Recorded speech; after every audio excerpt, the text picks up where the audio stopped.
Hey guys, it's Libby. Today I'm doing my wrap up for the month of January 2022. We are already 1/12 of the way through 2022.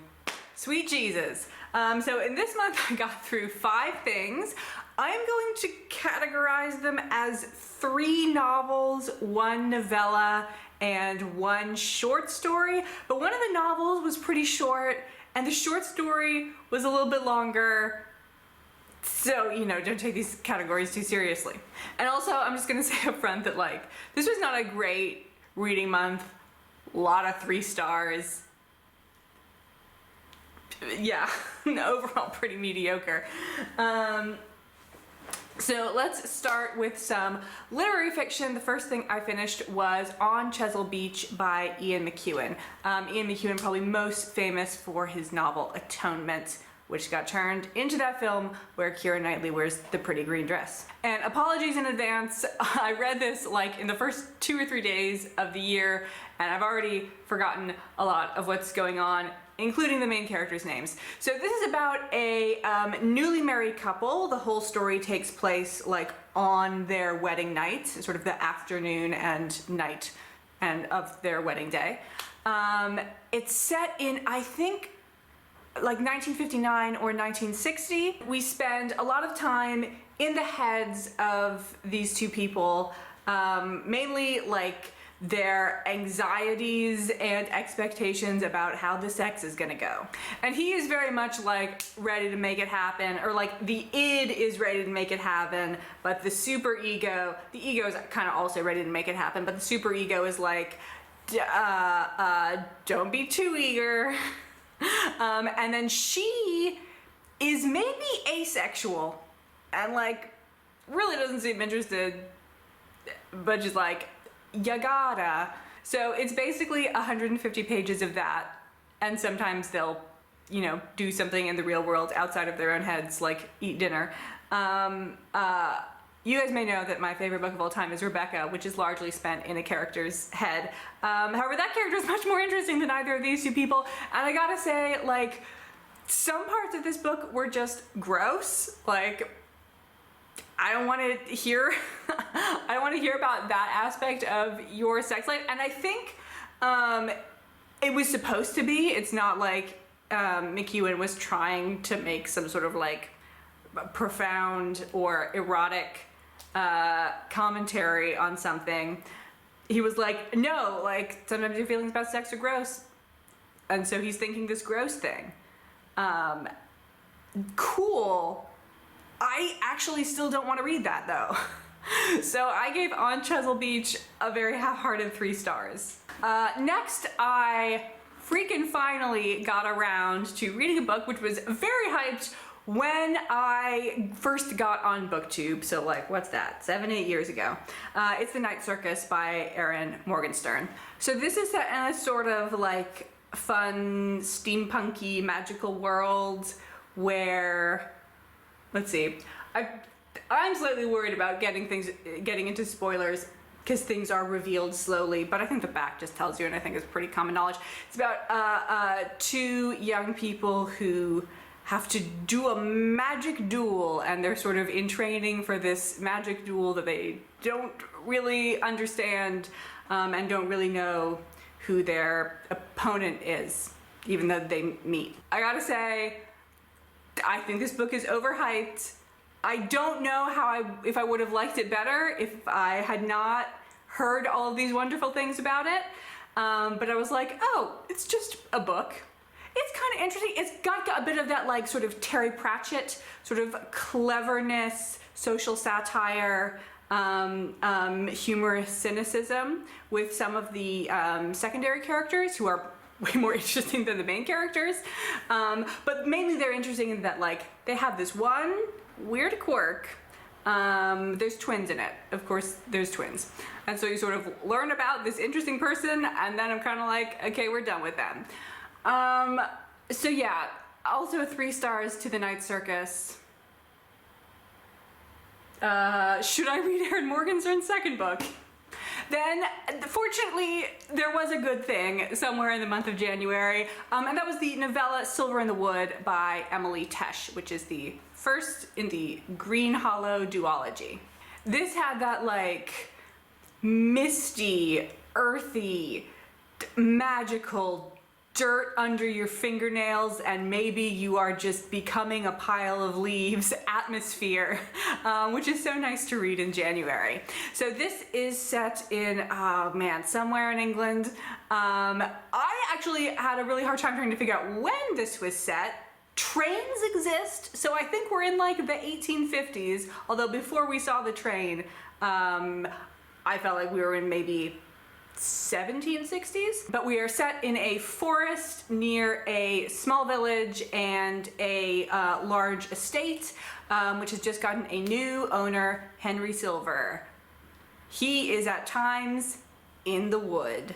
Also in the wood is our arguably protagonist, Tobias Finch, who sort of interacts with time in a different way than normal people. And he's got a cat and a dryad who are his friends, and he sort of walks around, he sort of maintains the wood and tries to sort of protect the people in the village and the house from the less good elements of the wood. And of course, there is romance, but there is also like more, more going on to the plot than just the romance.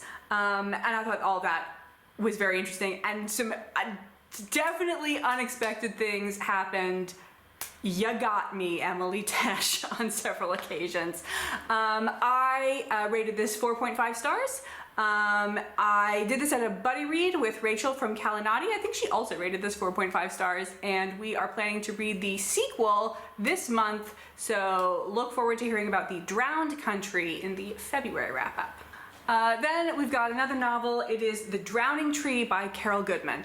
This, I think, is a book that like Goodreads recommended to me. You know, like when you first get a Goodreads account and you spend weeks of your life trawling through the all of the recommendations that Goodreads gives you and like sorting out which ones you actually want to read and really like refining your search process, and then you go buy like 20 books a month for your first year on BookTube. This was a product of that. There's a lot going on here. Our main character is a woman in her 30s named Juno. She has a teenage daughter. She had her right out of college. And she works as like a glass worker. She runs a small glasswork company in the same town that the college she attended is in upstate New York. I don't think this is an actual college, but Vassar vibes, if you've ever been to Vassar. Hudson Valley, all that business. A town in the Hudson Valley that people might be more familiar with is Sleepy Hollow, but this doesn't have the spookiness associated with the Washington Irving story. So yeah, Juno is separated from her husband, and her husband, she's divorced, starts in a mental institution for, we're going to talk about how they discuss mental health, for insanity, which eventually we learn is bipolar disorder. So Juno is working on restoring a stained glass window at the college, which is a depiction of the wife of the, actually no, she is the founder. It was a woman's college founded by a woman. This woman's husband was a painter. So it's like a stained glass window of the founder, and Juno's friend, is her name Christine? Yeah, we got it. Christine delivers a lecture with like an alternate theory for what the window is depicting, and then Christine winds up dead. Bum bum bum. So this is a murder mystery dealing with like discovering things about the past and some like social class dynamics with the people who attend the university as opposed to the people who live in the town and also work at this mental institution, and lots of sort of art history stuff going on.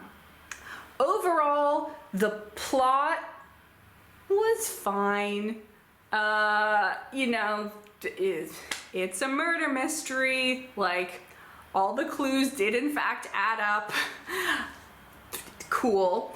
So I would probably, under normal circumstances, I would give this a 3 stars, but I gave it 2 stars because weird stuff about mental illness. So there are 2 people who are institutionalized for mental illness in this story. There is Juno's ex-husband and also the sister of the woman who founded the college.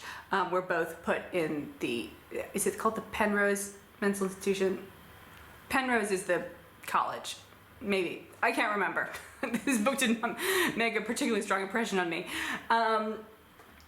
And like, so the sister of the founder was living in like the early 20th century, and so I would expect terms like madness or insanity to be applied to her. But to hear like medical professionals and the ex-wife, like someone's ex-wife, just like casually referring to them as mad or insane when they have bipolar, like diagnosed bipolar disorder, rubbed me the wrong way. Also, mild spoiler, you learn this about a quarter of the way through, and my rule about spoilers is it's not a spoiler if it's bad. Juno divorced her husband when he attempted to drown her and their newborn daughter on a canoeing trip. And now it is time for the construction to begin outside. Thanks, guys. And I think Carol Goodman was like trying to present Neil as like, you know, even when he was mentally ill or when he was, you know, really in the throes of his bipolar disorder, as like a complex and nuanced character who, you know, was acting rationally based on, you know, the faulty assumptions that his mental illness was providing him with. So I appreciate the attempt, but I don't think it was successful. And then at the end, when we learn who the bad guy or bad gal is, Juno encounters this person and is like, my God, they're insane. And I'm like, did you, like, totally unaware of the conversation that the rest of the book had been having about mental illness, and just like, this person's gone completely mad. And I'm like, did you, hello. So 2 stars to the drowning tree. And then we're gonna close with some more mediocrity. The last thing I read was Once Upon a Time in the North by Philip Pullman. This is a prequel, or possibly, is it a midquel? I can't remember. To his Dark Materials series, which I read last month. So Once Upon a Time in the North is about the minor character Lee Scoresby, who is an aeronaut. And we also meet the popular character Yorick Bjarnason, who is a talking bear from the Talking Bears of Svalbard. This is about just sort of an adventure that Lee has in a small town in like approximately Russia. This is set in a sort of alternate universe where some things are the same, but it's not identical. The thing I thought was interesting about this is like, I have never read a book, and maybe it's just because I haven't been paying attention, but I've never read a book that felt so much like playing a video game.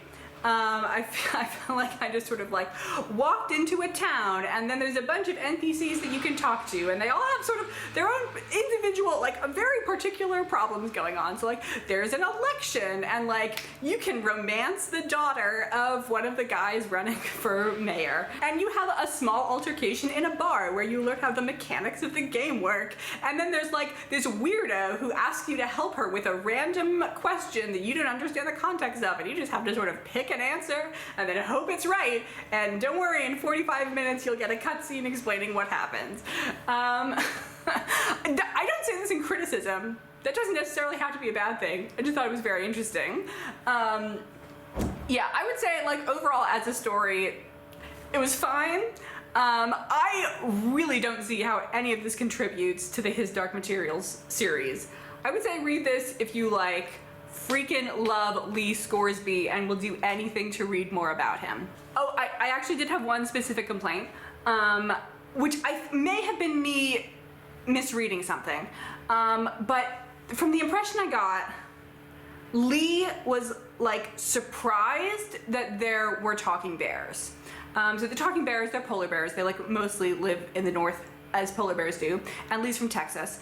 So he's up here, you know, aeronauting around, and he's like, oh my god, there are bears walking around in the town wearing armor. Holy snap, did that bear just talk?